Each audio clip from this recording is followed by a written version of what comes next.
이 성령 충만한 사건에 대해서 긍정적인 사람들에 대해서는 크게 다루지 않습니다. 그럴 필요가 없지요. 또 중립적인 입장에 대해서도 그렇습니다. 그러나 조롱하면서 세술에 취했다 이렇게 말하는 사람들에 대해서 사도 베드로는 1차적으로 이야기를 합니다. 술 취한 것 아니다. 또 선지자 유해를 통해서 이미 다 말씀하신 것이다. 그러면서 성경 구절을 쭉 들어줍니다. 여태까지 베드로가 예수님을 따라다니면서 이렇게 한 적이 없습니다. 성령을 받으니까 하나님의 말씀이 깨달아지고 하나님의 말씀이 기억이 되고, 성령을 충만히 받으니까 성령께서 지식의 은사, 지식의 말씀을 주셔서 이렇게 깨닫게 되는 것을 알 수가 있고요. 또 성령이 충만해지니까 숨어 지내던 베드로가 또 그 제자들이 담대하게 하나님의 말씀을 증거하는 것을 볼 수가 있습니다. 이렇게 대해서 그 현상에 대해서 이야기한 다음에 곧바로 성령의 형상에 이야기한 다음에 그리고 곧바로 예수 그리스도에 대한 이야기로 들어갑니다.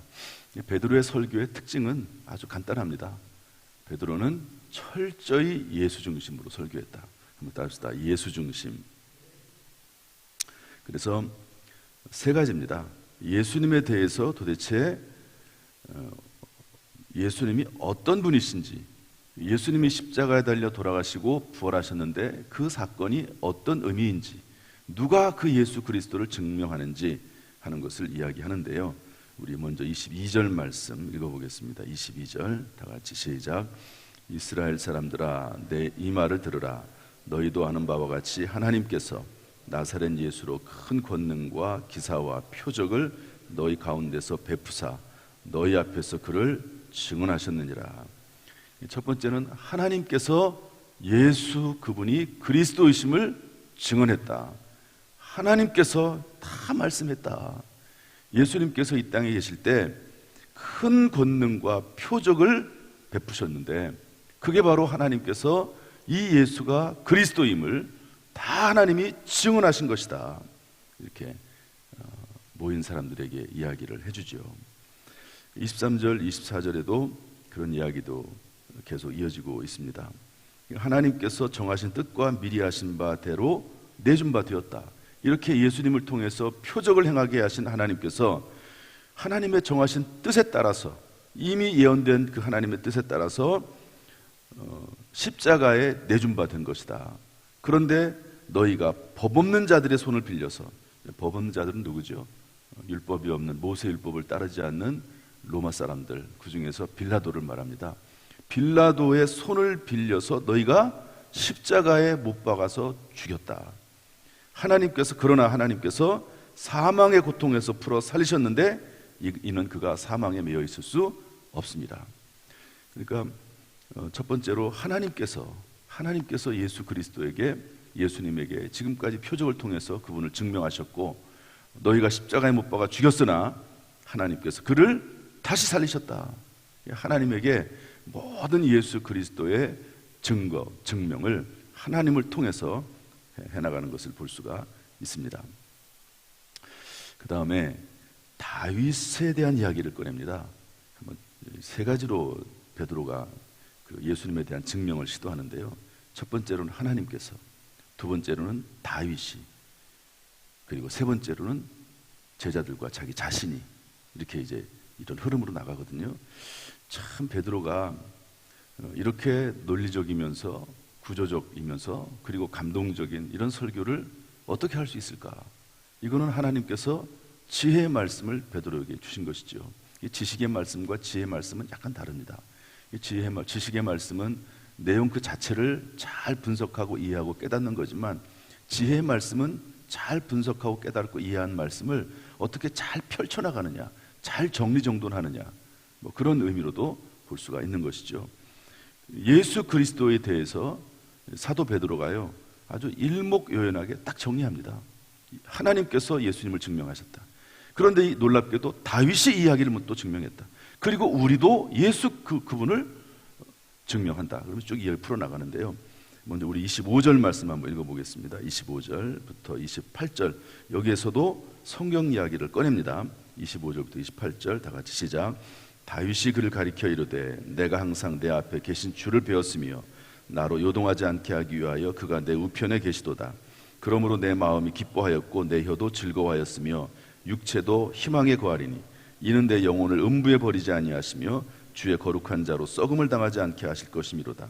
주께서 생명의 길을 내게 보이셨으니 주 앞에서 내게 기쁨이 충만하게 하시리로다 하였으므로. 잘 보십시오.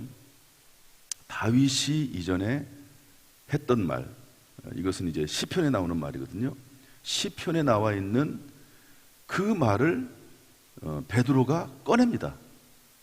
여러분, 이거는 지금 베드로가 설교를 원고를 준비한 게 아닙니다. 설교 원고를 준비해서 한 게 아니에요.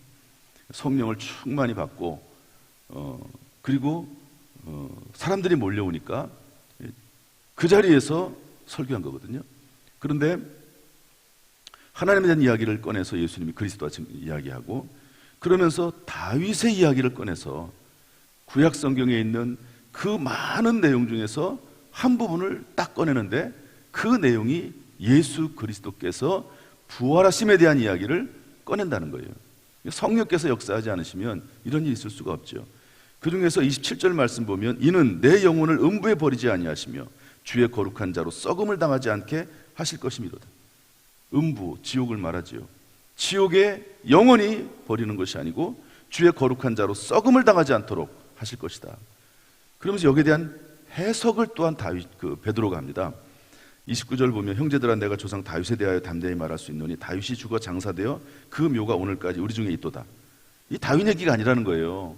다윗은 묘가 있다는 것 아닙니까? 그럼 뭐냐? 30절에 보면 이는 선지자라. 그는 하나님이 이미 맹세하사 그 자손 중에서 한 사람을 그 위에 앉게 하리라 하심을 알고 미리 본고로, 다윗이 미리 본고로 그리스도의 부활을 말하되 그가 음부에 버림이 되지 않고 그의 육신이 썩음을 당하지 아니하시리라 하더니 이 예수를 하나님이 살리신지라, 이렇게 말씀하는 거죠. 다윗이 이미 다 얘기했다. 저를 보세요. 정신 차리고 저를 좀 보세요. 밑에만 보지 마시고. 다윗이 이미 선지자로서 다 얘기했다는 거예요. 다윗이 음부에 그를 영원히 두지 아니하시고 육체가 썩도록 그 무덤에 두지 아니하시고 하나님께서 그 예수를 살리셨다는 이야기가 단순히 지금 있었던 일이 아니고 다윗의 시대에 이미 하나님의 영에 감동된 다윗의 시대에 다윗을 통해서 말씀하셨다 하는 것을 베드로가 이야기합니다.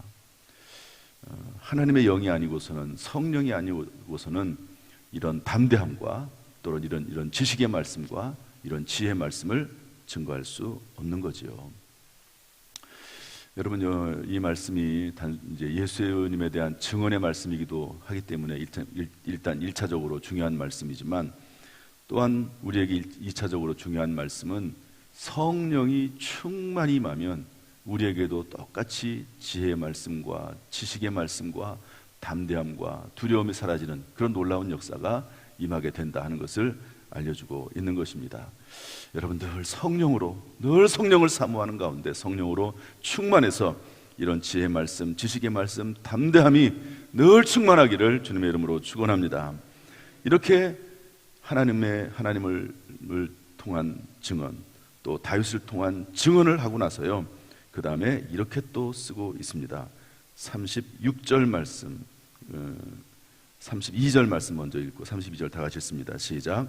이 예수를 하나님이 살리신지라 우리가 다 이 일의 증인이로다. 36절도 읽겠습니다. 시작.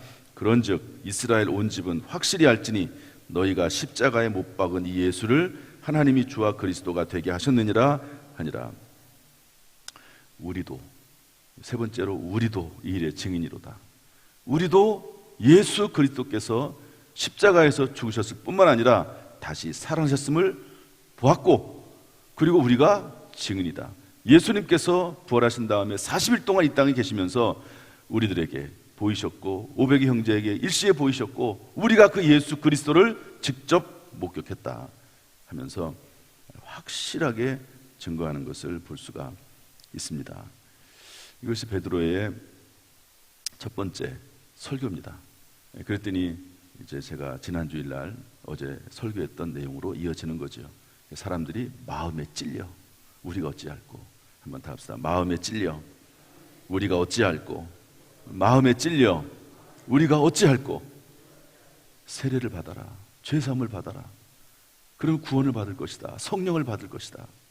그랬더니 그날 세례를 받은 사람이 3,000명이나 되었다고, 교회가 창립되었다고 성경은 기록을 하고 있는 것입니다. 여러분, 하나님께서 정말로 우리와 함께 하실 뿐만 아니라, 그래서 예수 그리스도를 보내주셨을 뿐만 아니라 성령을 우리에게 보내주신 줄로 믿습니다. 성령으로 충만하여 살아갈 때 우리의 모든 감각들이 살아나고, 듣지 못했던 것을 듣게 되고, 말하지 못했던 것을 말하게 되고, 깨닫지 못했던 것을 깨닫게 되는 역사가 성령이 충만할 때 우리의 오감이 살아나고, 우리의 지식이 살아나고, 또 우리의 모든 육체의 연약함도 회복이 되는 새 영과 새 마음을 부어주시고 새살을 돋게 하는 이런 역사가 임하게 될 줄로 믿습니다. 성령을 사모하고 우리 교회가 성령의 충만한 교회가 될 수 있도록 기도하고, 또 기도하는 저와 여러분 될 수 있도록, 우리의 다음 세대가 그렇게 될 수 있도록 기도할 수 있기를 주님의 이름으로 축복합니다. 축복합니다. 기도하겠습니다. 가슴에 우리 손을 얹으시죠. 아픈 부분에도 손을 얹으시길 바랍니다. 은혜와 사랑이 풍성하신 아버지 하나님, 하나님께서는 예수 그리스도를 이 땅에 보내시고, 또 예수님은 승천하시면서 성령을 우리에게 보내셔서 성령의 은사와 성령의 능력과 성령의 성품을 부어주시니 감사합니다. 우리 안에 이미 예수 그리스도를 모실 때에 성령이 내주하심을 믿습니다. 내 안에 계신 성령님이 이제 불릴 듯 일어날 수 있도록 하나님 인도하여 주옵소서. 그래서 이 세상에서 사는 동안 연약한 몸으로 사는 것이 아니고, 또 불신자들과 다름없는 삶으로 사는 것이 아니라 참으로 세상을 이기고 마귀를 이기고, 또한 성령의 충만함으로 하나님의 영광을 드러내는 인생을 살 수 있도록 우리를 도와주옵소서. 성령 하나님 임하시옵소서. 성령 하나님 충만히 역사하여 주옵소서. 우리의 생각 속에 임하시고 마음 속에 임하시고, 주여 우리의 육체 가운데 임하셔서 영과 혼과 육이 강건하도록 역사하여 주옵소서. 하나님의 나라를 확장하는 데 사용하여 주옵소서. 우리 교회가, 우리 성도들이, 우리의 자녀들이 이런 놀라운 역사 가운데 살기를 소원하오며 예수님의 이름으로 축복하며 기도하옵나이다. 아멘. 이제는 우리 주 예수 그리스도의 은혜와 아버지 하나님의 무한하신 사랑과 성령님의 교통하심이 이 새벽에 주님 앞에 나와서 예배드리며 입술의 기도를 통해서 하나님의 뜻을 이루기를 소원하는 모든 성도들에게 그 모든 삶 가운데, 가족 가운데 함께 하시기를 간절히 축원하옵나이다. 아멘.